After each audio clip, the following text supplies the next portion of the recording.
Already my first speaker has talked about the role of PCI in left main, and I'm starting with that one, that these trials like pre-combat, main compare, and these trials are telling that yes, left main PCI is possible, whether it is true, even it is true by application. And for that reason, it is now in a class 1 or class 2 indication, not like there's a green signal is there, not like the red signal, which the traffic signal, which maybe 1 decade back, it was like this. And so talking about the left main lesion PCI, bifurcation lesion PCI, especially the true left main bifurcation lesion PCI is not a hypothetical issue anymore. And that's why the main thought-provoking issue is that whether is provisional philosophy is better in true left main bifurcation lesion. That's a big question here. And still, it's not an easy question. And still confusion is there, conflict is there in real world. And that's the issue here. So if we go from the basics, while dealing a bifurcation, actually dealing with 3 anatomical segments, we know that is proximal MB, distal MB, and the side branch like a 3 Caspers. But among them, all the biftexes and the tox revolves with this side branch. And this side branch is relevant or not, and how much it is relevant, that's the biggest question. And the diameter stenosis, a diameter of that side branch, whether it is more than 2.5, if the stenosis is more than 70 or more than 90, if the lesion length in the side branch is more than 5 or more than 10 according to EBC or according to DK crush 5, and also whether it is supplying more than 10% of the myocardium or not. If it is, then SB side branch is relevant, we have to think of it. And especially for left main, it's a different element everybody knows. And here, the side branch is LCX, and obviously it is relevant in all senses. So you have to protect that one. Now comes to the true and the non-true nomenclature. Everybody knows that one, thanks to Alfonso Medina, that making a simplified classification of that one. We know that the 7 types there, and among them, the 4 types are non-true left main bifurcation, like 110, 010, and 001, and 100. But the true ones are 111 or 011 or 101. But these 101 is not the truest true, because some of the trials, the landmark trials like EBC main, that like DK crush 5, they didn't put this 101 lesion as the true bifurcation lesion. So the term complex true bifurcation lesion, that is also another subset, a little bit a superior subset, which comes from the definition criteria where the side branch lesion length is more than 10 millimeter.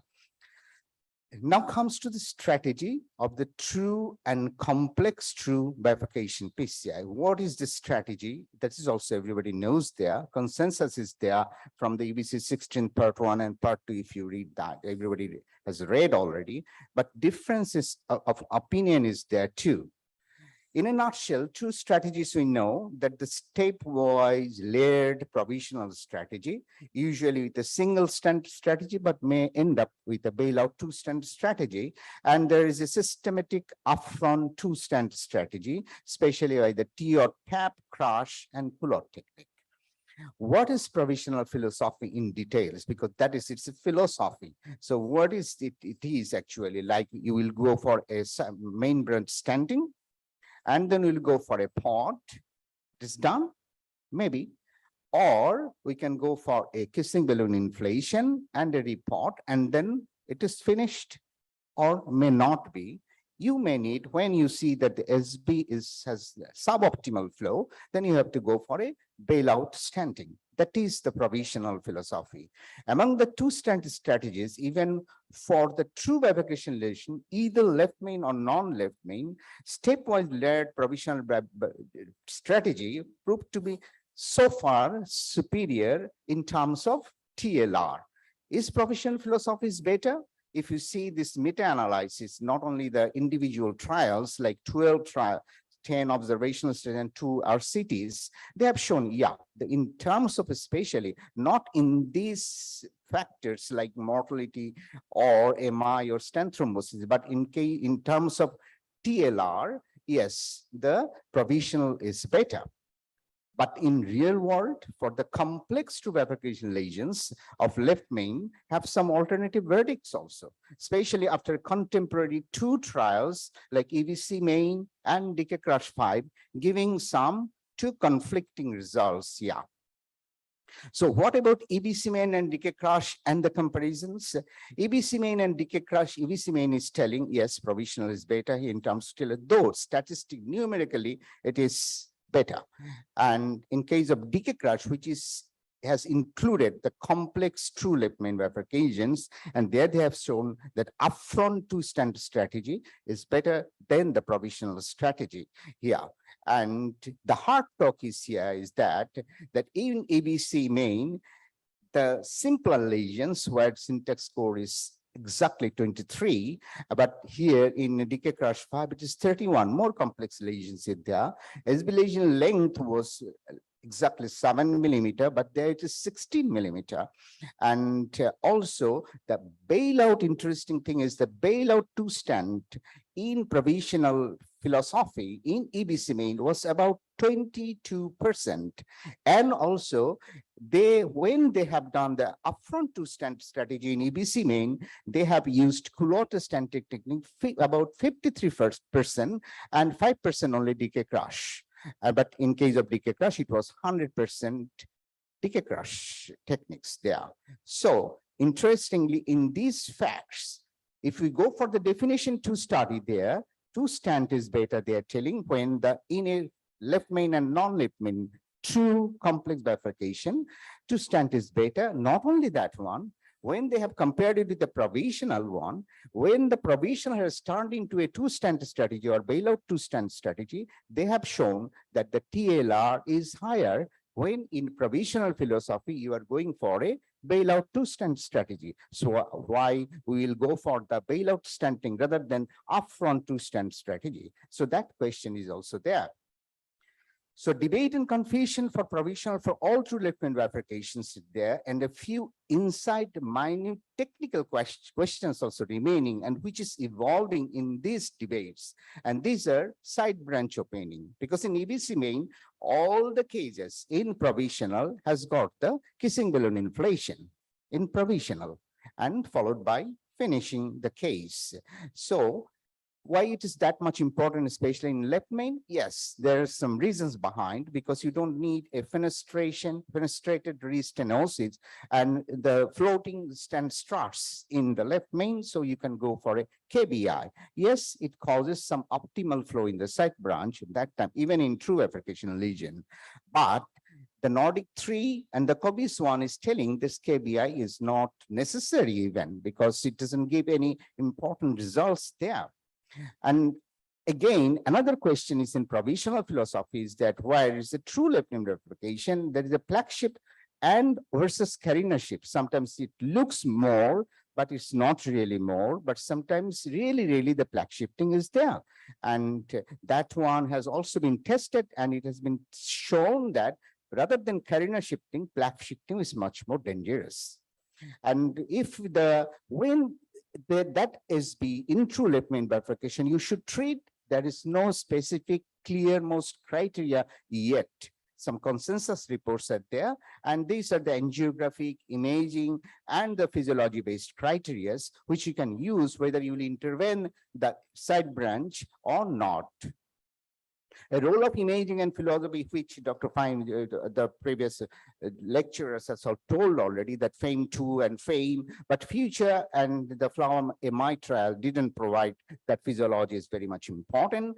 And for imaging, the IVAS still equals to a recommendation, but it's really necessary for left main bifurcation. So let's see some true cases, true left main bifurcation cases. Yeah, like this case is a true left main bifurcation case with 65 years old male with CCS class 3 angina. If you see the CAG findings there, it's really quite unexpected that much with the CCS setting. It's a true 111 left main bifurcation lesions here, and with a huge LCX with osteo significant stenosis is there.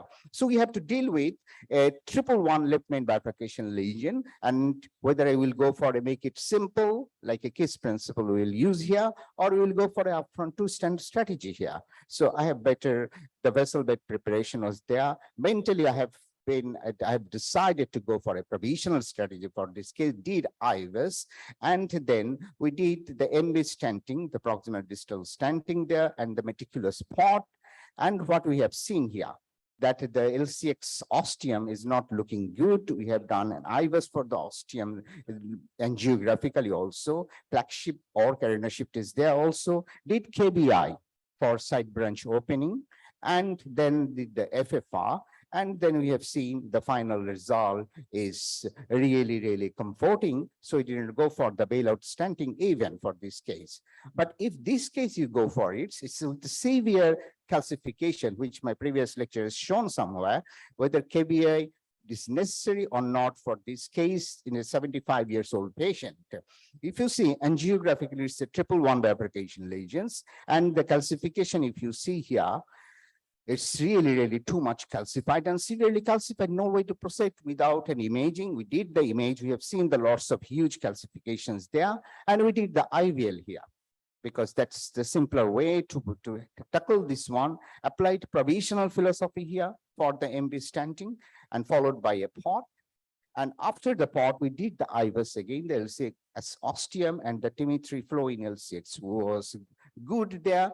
And the final picture is also good. We didn't need a KBI even here. So provisional philosophy has been ended up to the pot. So that is quite satisfactory result. But what about the complex true bifurcation lesions, like what is been used in DK Crush 5 trials here there? Now let's see complex true left main bifurcation lesion of 111 with a very 85 years old elderly patient. And this patient, if you see the angiogram here, that how much acute angle in the left main is there.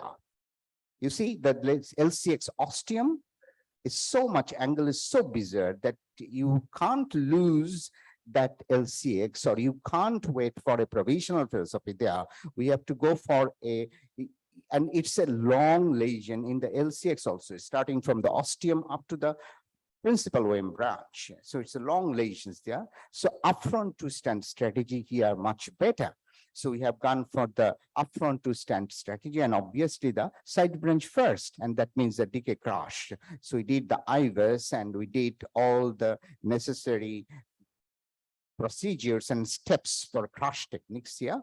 And after that, we did the IVUS again, and the keys and the second part, and then the IVUS from LAD to left main and LCX to left main, and the final smile without any hiccup there.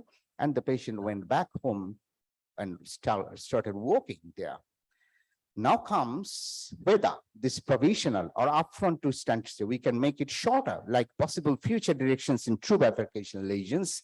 I'm talking about the drug-coated balloon here. In for PCI. Currently, DCB strategies for treatment of that left main bifurcation, yet it's not, data is not there. And in a 111 lesions, I'm showing this case here.